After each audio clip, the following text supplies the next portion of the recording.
My name is Matt Elsesser. I'm the owner of 406 Recycling. We're at our warehouse in Montana City, just south of Helena, and we are giving you a tour of our data secure, environmentally responsible electronics recycling process.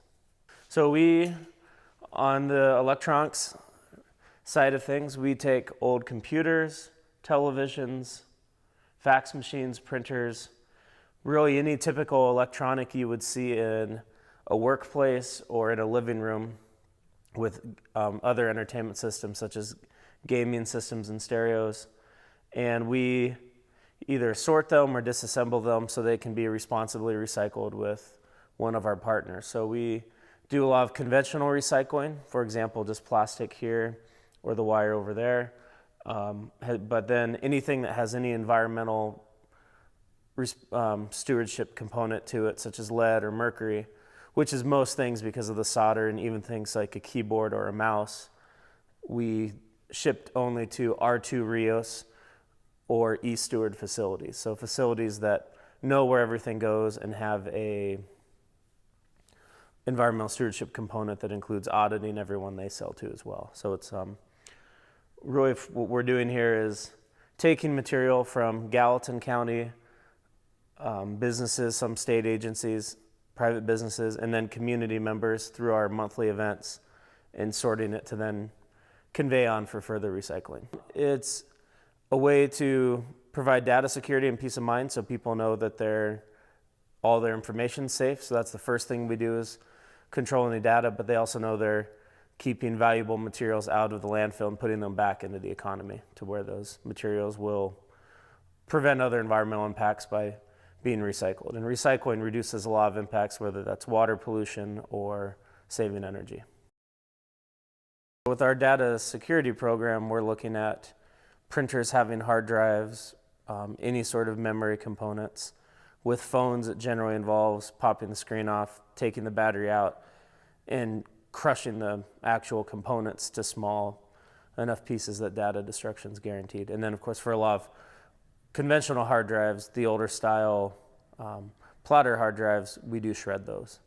And we'll run them through the shredder multiple times to make sure they're tiny enough, and then we keep them, when we ship them, we know where they're going to where they go directly to an additional processor. So we have that chain of custody so we know where everything's going.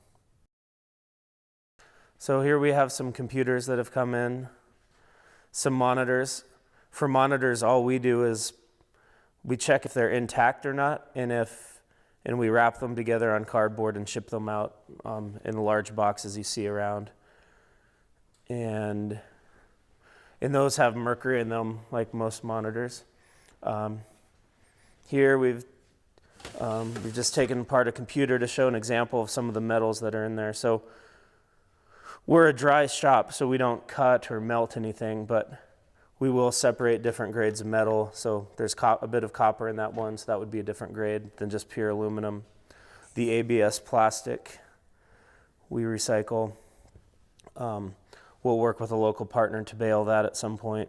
And then a big thing just shown here is pulling these batteries out of the circuit boards. But for the recycling process, a big environmental thing is getting all the batteries out so the material can easily be safely shredded for further separation. So what we're really doing is taking things apart up front so they have higher economic and environmental value. In here, we've taken apart traditional cathode ray tube monitor. So you can see there's the plastic to recycle, the brown board chipboard to recycle, the copper yoke, some other metals, and then the actual leaded glass tube. And the lead glass tube we'll put in a secure box for shipment, which we can see elsewhere around. And we don't always take these apart. At some point, we would like to do more disassembly as we have more employees here, but as we're starting out, we limit how much separation we do. So this chipboard will have a variety of precious metals that smelters in Sweden or Japan or even domestically can melt and separate out. So really what we'll get is different grades. So this chipboard has higher value than this chipboard, for example. but the value is really in pretty high value. It's essentially, if you think about mining, we're separating this so you have the parts that are then folks can get the ore out of later. Here's just sort of an example of miscellaneous electronics. We've made sure there's no batteries in here, so these items can basically be shredded domestically and separated into various grades of metal and plastic, because you can't shred the batteries. So that's the upfront labor component. Here you'll see we have a variety of wires. You have all those old accessories. All the old accessories, cell phone chargers, items you'd have at your house, we can take.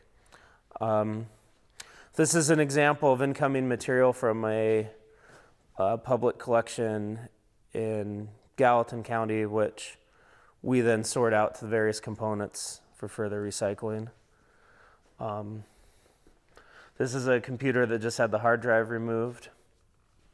And this is another way we just package our miscellaneous electronics. So we make sure there's no batteries in there, there's no data, and we pull all the ink out too.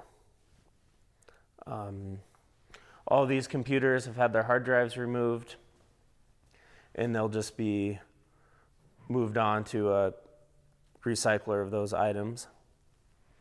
And some of the vintage items we've just set aside. We had a lot come in a few months ago, so we're slowly working on reducing that inventory.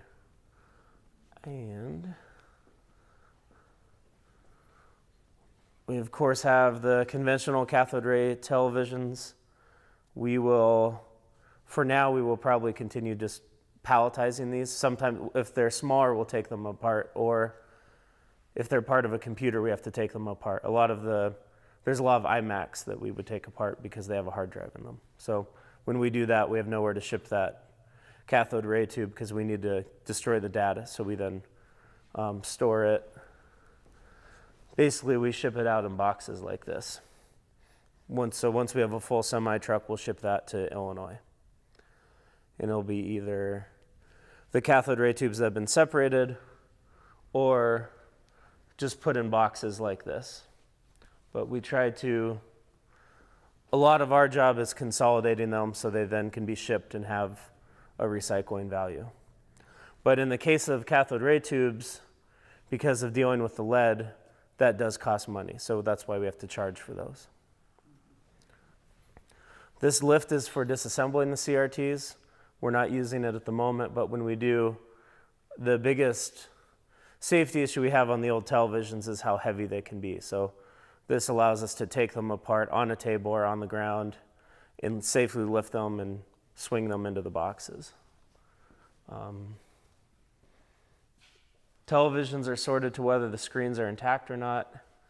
And here you can see we have a miscellaneous pallet of printers and stereo equipment that's 1,269 pounds, and minus the 40 pounds for the pallet.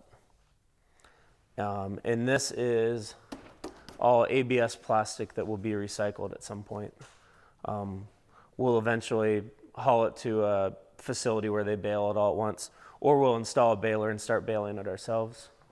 A lot of the plastic goes into industrial applications like automobile parts and even irrigation pipes. So a lot of the ABS plastic, which this is, it's a low value, but there has been an industrial market for it. So we've been able to sell that, or at least not have to pay too much to get rid of it. But we do account for not everything we're going to have here is going to make money. So that's why we do have fees and arrangements with local governments when we can. So we can, but we want to be able to take everything. So we want to be accessible and have a comprehensive electronic program. So we are a one-stop shop for all the old electronics. So even if, we just have to factor in that there's going to be some things of value occasionally, but a lot of things are pretty low value. So even while there may be a market for them and they'll be recycled, they're not going to get there for free. And the labor to sort them so they can be recycled isn't always going to be accounted for. So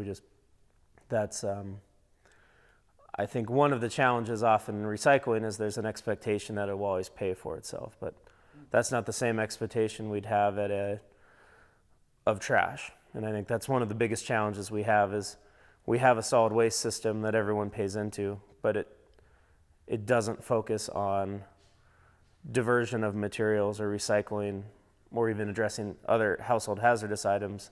It's more towards actually bringing in more waste. So a lot of communities have managed to turn that on its head, so there's both opportunities in the community.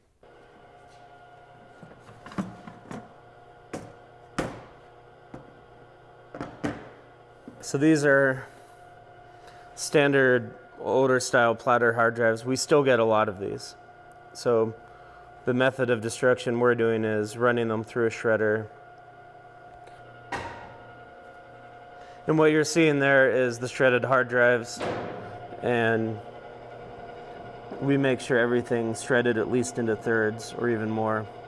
This is all recycled too. This will actually be recycled in southern Idaho, where they will further shred it into all the metals and different grades of plastic and then different grades of metal. So there's a lot of aluminum and other magnets and other metals in hard drives. So that,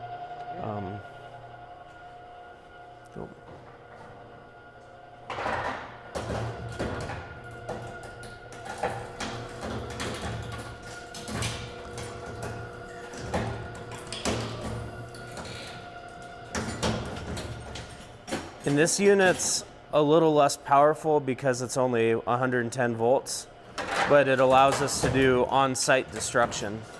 So we're able to mobilize this unit.